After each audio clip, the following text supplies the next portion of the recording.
your view is that the core of this right then is about what? So I want to recognize that your line of questioning is transphobic, and it opens up trans people to violence.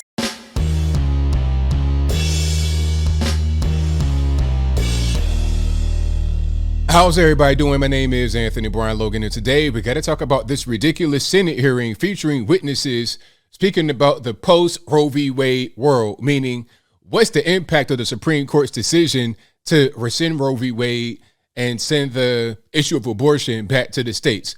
What's going to happen? What's going to be the result? Now, they had a few witnesses to go up there and speak. Now, there's one person you got to see, because I've seen this all over the internets, all over Twitter specifically, and it's crazy, as you may think. So a law professor by the name of, Kiara Bridges, had a few things to say in response to Senator Josh Hawley's questions. Now, we're going to get into it. If you want to see this video or these videos in full without my commentary, the links will always be in the description. But I'm going to play it right here and give my 2 cents at certain key points. Here's the first clip, the one that really kind of grabbed my attention. You see the caption: Berkeley law professor Kiara Bridges, quote, "Do you believe that men can get pregnant?" This is her question to Josh Hawley.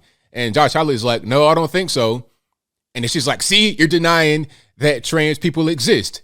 Let's go ahead and watch this so you get some more context. Professor Bridges, you said several times, you've used a phrase, I want to make sure I understand what you mean by it. You've referred to people with a capacity for pregnancy. Did you hear that? A capacity for pregnancy? I mean, the short word for that used to be women. You know, it's just one word. It's not this big, long phrase to just beat around the bush. Would that be women? Right. Many women, cis women, have the capacity for pregnancy. Many cis women do not have the capacity for pregnancy.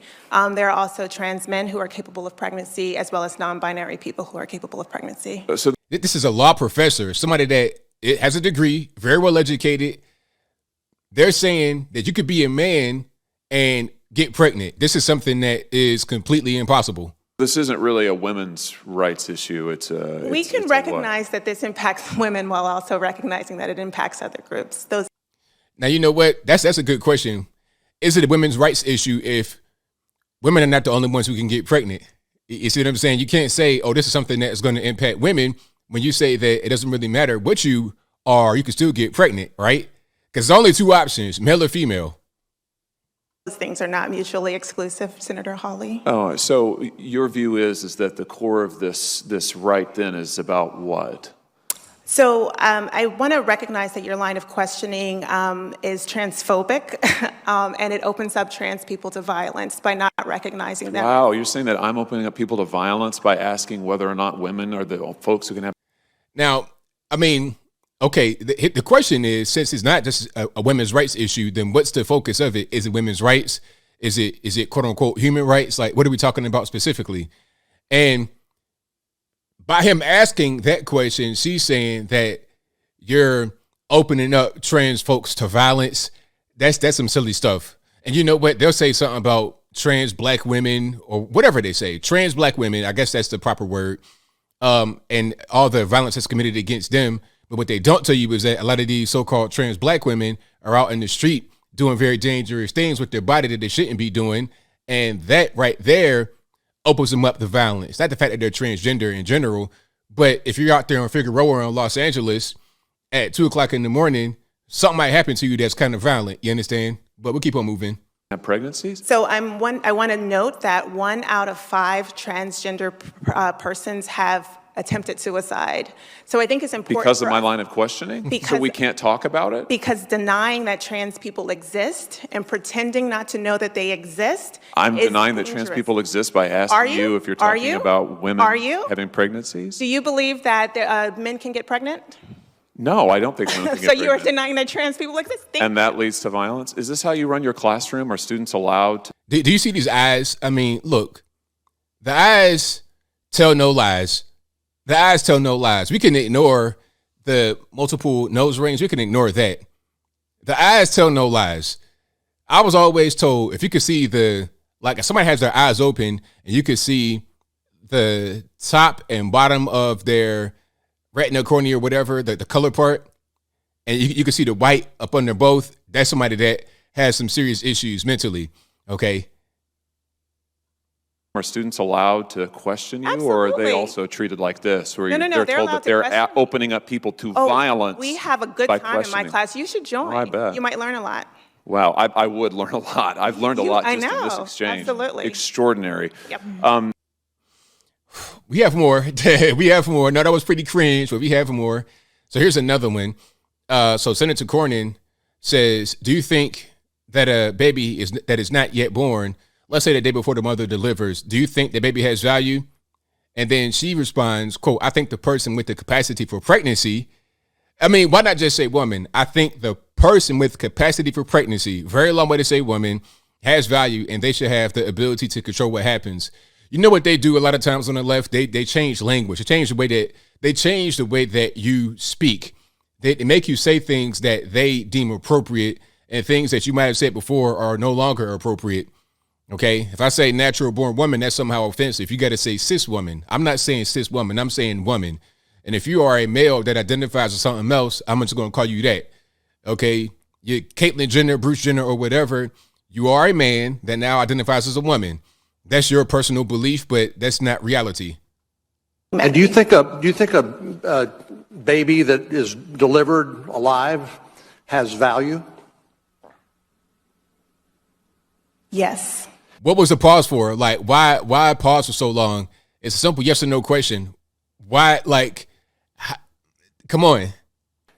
Do you think that a baby that is not yet born has value? I believe that a person with a capacity for pregnancy has value. They have intelligence. They have agency. They have I'm talking about dignity. the baby. And I'm talking about the person with the capacity for And pregnancy. you're not answering the question. They're totally dodging the question. You answered the question at first when he asked you, do you think a baby that is born has value? You says yes. But then a baby that's not born, you don't want to answer that question. Why can't you just say yes? You know, but she doesn't want to say yes, because if she says yes, then that kills the whole abortion argument. She has to say no. See, the people that talk about abortion, it's weird because I think a lot of normies don't quite understand. The people that really, really support abortion, they want to cut a baby up to the point of birth. Because if they say that the baby has value at any point before the point of birth, then they have to admit that they're killing the actual human being. And they can't do that because that kills the whole argument. The whole clump of cells, not yet human, not sentient, it kills that whole argument. Therefore, they can't say that. So they got to do stuff like this, avoid the question, answer a different question, and just play silly in front of the U.S. Senate. I'm asking. I'm answering a more interesting question to me. Do you think that the baby that is not yet born, let's say the day before the mother delivers, do you think that baby has value? I think that the person with the capacity for pregnancy has value, and they should have the ability to control what happens to their lives. Well, and do you think UC Berkeley law professor, that's who you are teaching your children. I mean, you sending your kids to her class, they're pretty much doomed. We have one more clip here. I believe this is a different clip. So this one, you got Ted Cruz and Mike Lee. So the caption says, Democratic witness loses her mind at Senators Ted Cruz and Mike Lee for suggesting that returning legislative decisions about abortion to the states is pro-democracy. Quote, these are the same states that are stopping people from voting.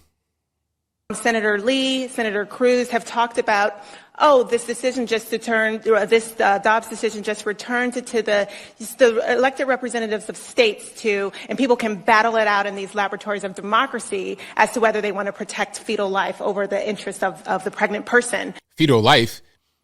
So is it living or not? So if you have a living being, what is that? Do we not protect life? Is it illegal to take someone's life without their consent? I thought that it was.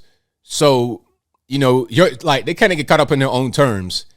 They get caught up in their own terms. You know, life, that's a very important word you use there. These are the same states that are stopping people from voting.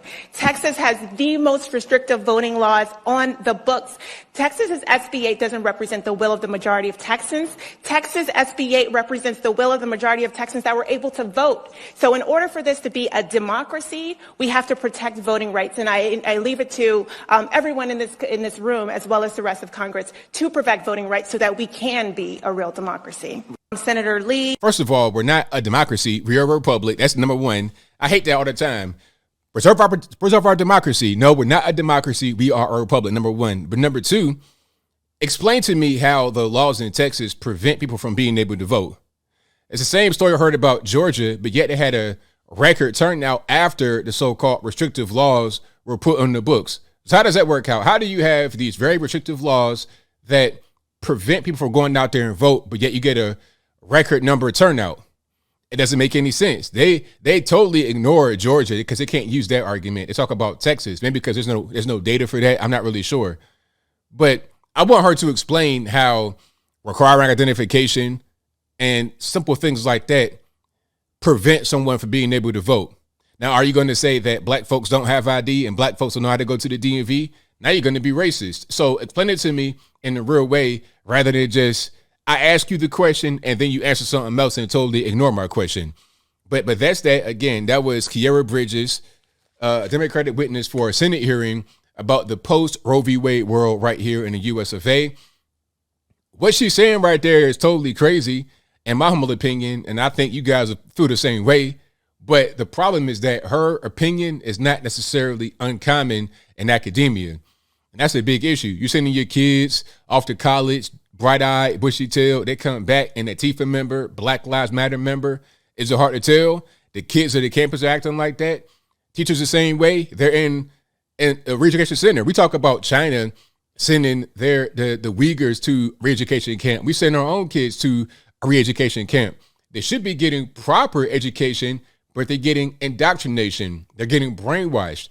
They're getting re-educated from what they have known before.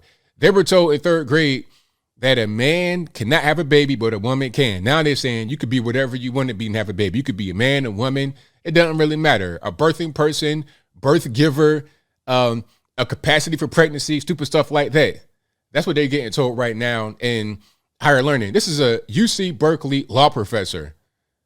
So I fear for anybody that has to come through that kind of pipeline being taught by people like that. That's going to be really bad for our future, but I think I'll leave that right there for now. And what say you? How do you feel about this whole clip? Is it representative of a lot of academia? Is it normal, abnormal? Whatever your thoughts are, let me know in the comments below. You guys know where I'm at with it. This is pretty ridiculous, but I can't really say I'm surprised. This is part of the reason why I say if you can avoid college, please do so.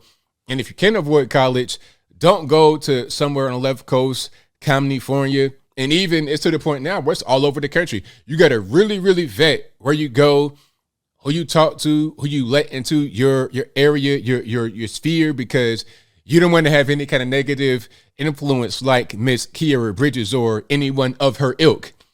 But whatever your thoughts are, please let me know in the comments below. And that's all I got to say for this video.